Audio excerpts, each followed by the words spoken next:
Everyone seems to like the story of Ruth, but perhaps it's not the pastoral idyll or the romantic tale that we sometimes imagine. How does the writer of this little novella, this short domestic tale set between the stories of the mighty judges and the first of the great kings of Israel, how does that writer want us to see God at work in this story of survival? It's a story of famine and feasting, of having and not having, not only in material goods, but in relationships and in identity. It's a story in which we meet people who lose a lot and whose responses range from bitterness to dignity and courage. So it's a story which accurately reflects human nature even today, perhaps especially today. Let's see. In the days when the judges ruled, there was a famine in the land. And a certain man of Bethlehem in Judah went to live in the country of Moab, he and his wife and 2 sons. The name of the man was Elimelech, and the name of his wife Naomi, and the names of his 2 sons were Mahlon and Chilion. They were Ephrathites from Bethlehem in Judah. They went into the country of Moab and remained there. But Elimelech, the husband of Naomi, died, and she was left with her 2 sons. These took Moabite wives. The name of one was Orpah, and the name of the other, Ruth.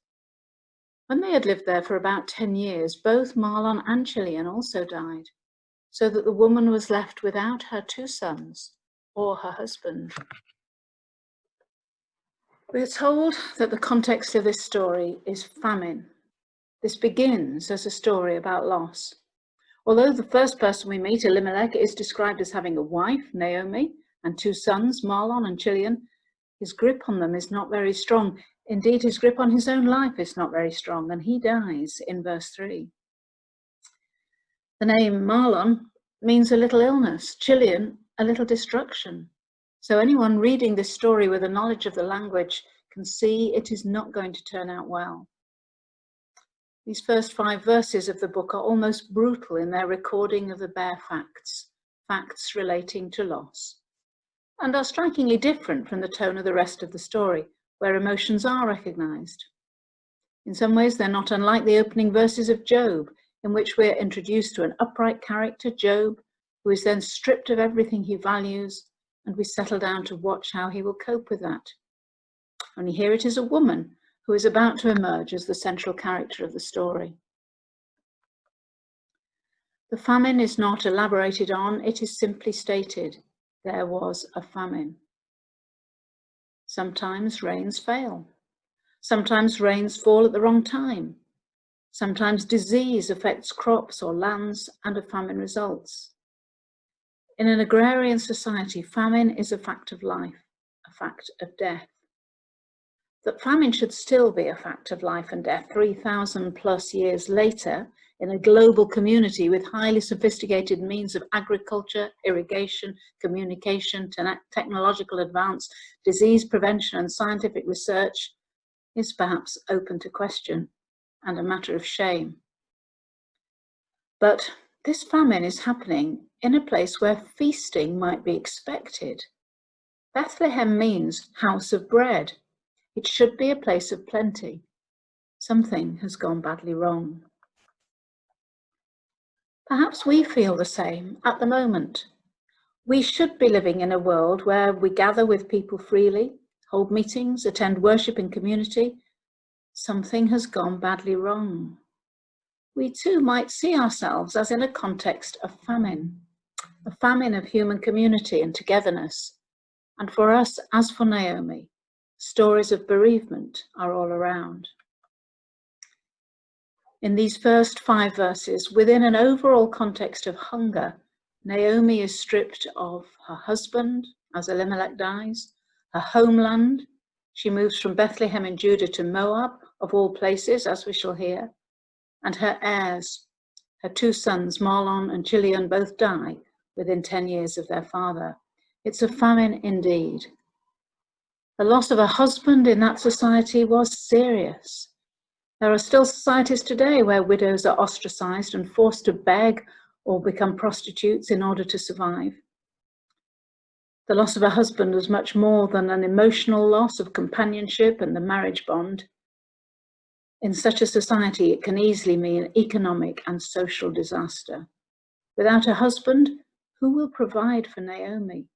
Who will give her status and a name?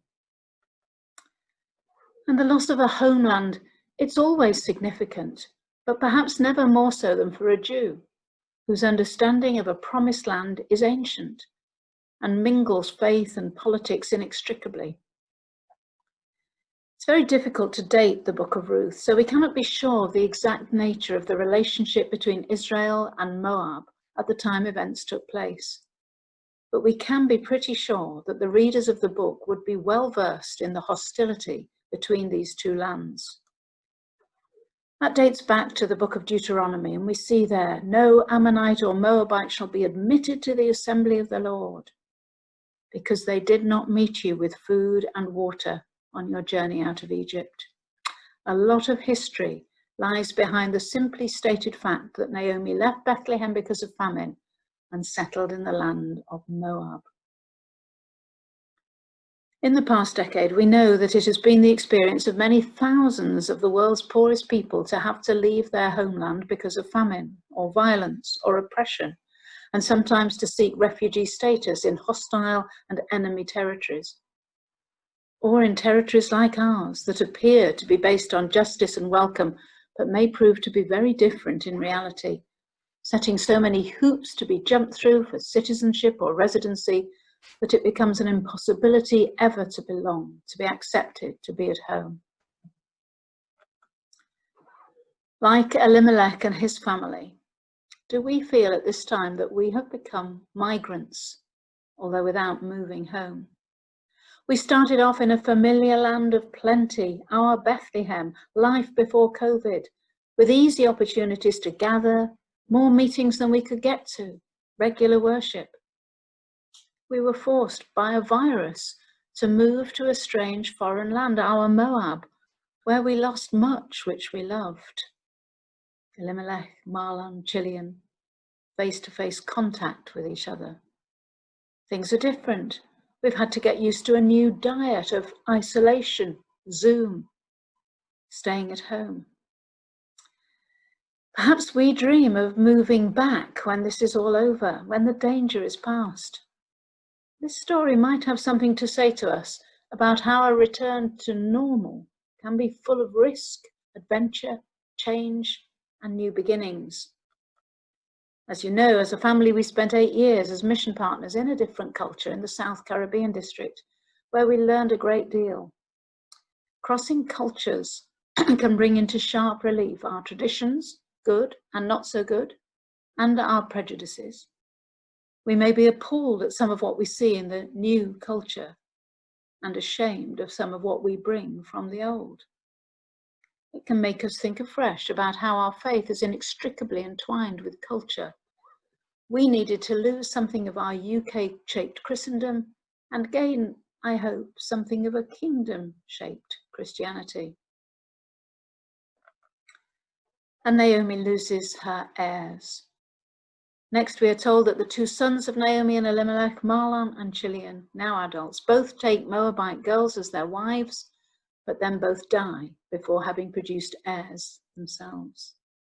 Some commentators have suggested that the description of the brothers taking their wives may suggest violence or rape, and so they died as a punishment. We cannot know for sure, and the text gives no clear reason for their death. But we do know that Naomi is bereft yet again, and with no husband and no sons, her future is very precarious indeed.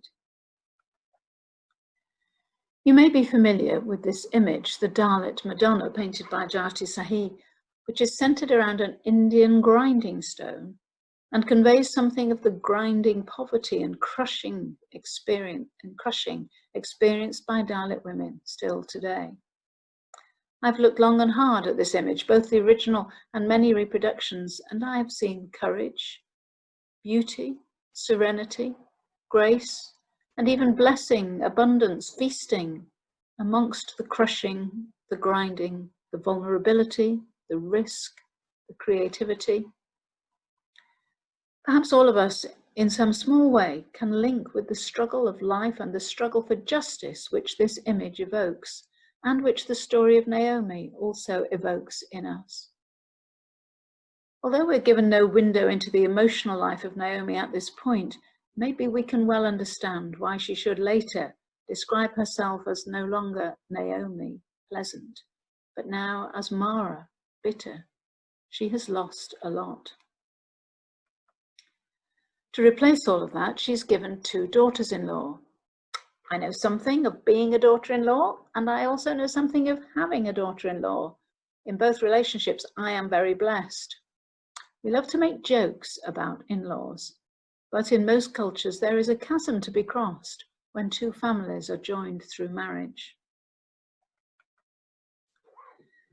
Little is told of the years in Moab, but in verse 6 of chapter 1, learning that there is food again in Israel, Naomi sets off back to her homeland, hoping she is returning from famine to feasting. She's accompanied by her 2 daughters-in-law, Ruth, the widow of Mahlon, and Orpah, the widow of Chilion. And you don't need me to tell you how the story proceeds. Naomi tries to persuade Ruth and Orpah to remain in their homeland, Moab, and to remarry there. Orpah capitulates, Ruth refuses, and utters one of the most beautiful passages of the whole Bible, perhaps of all literature, as she pledges to stay with her mother-in-law. Do not press me to leave you or to turn back from following you. Where you go, I will go. Where you lodge, I will lodge. Your people shall be my people, and your God, my God. Where you die, I will die. There will I be buried. In addition to this pledge of loyalty to Naomi, Ruth appears to have given her allegiance to Yahweh, and therefore to have rejected the Moabite god Chemosh, as she commits herself not only to Naomi, but also to Naomi's God. Naomi strangely makes no response to this, or none is recorded, but who wrote the story down anyway?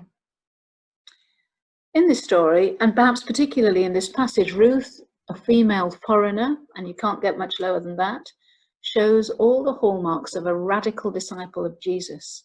She converts, she takes risks, she loves.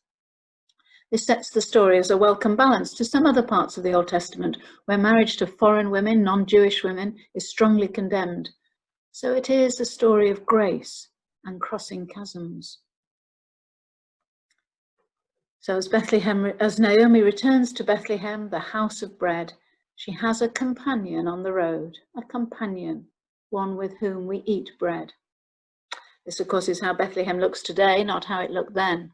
And significantly, we are told that this is the time of the barley harvest. Bethlehem is again living up to its name, house of bread. We're told that the whole town was stirred and came out to see them, saying, "Is this Naomi?" Naomi's response, however, seems to contrast with this return to plenty.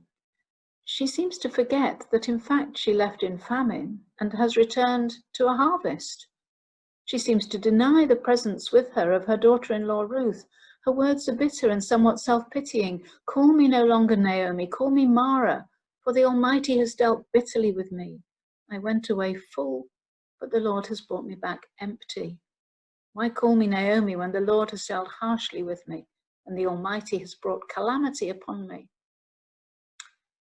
In her situation of great loss, Naomi seems unable to recognize what she does have. And all that Ruth gives her in emotional and economic support is never recognized by Naomi in the text we have. Are we in danger at this time of only thinking about what we've lost and not being thankful for what we have? From here on, the story begins to turn. We discover that Naomi is not without family. She has a kinsman, Boaz, who is both prominent and rich. Ruth is instructed in the age-old practice of gleaning, picking up the grain left at the edges of the field. Perhaps this too has resonance in our day and age. Are our food banks something similar? Is that justice? Ruth ends up in the fields belonging to Boaz. He notices her, he treats her generously and gives her protection.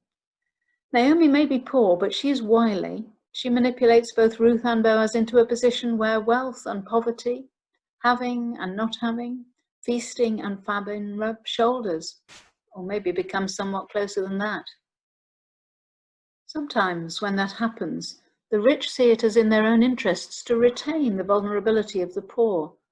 We can see that in the worldwide scandal of human trafficking. Maybe Boaz started out with mixed motives here, who knows? But after some complex legal twists and turns, it all turns out well in the end. Boaz gets the land and the girl. Naomi and Ruth get the protection and security they need. The wealth is shared. The having embraces the not having. The feasting absorbs the famine. The kingdom comes. Famine becomes feasting, emptiness becomes fullness, danger of death becomes the gift of new life.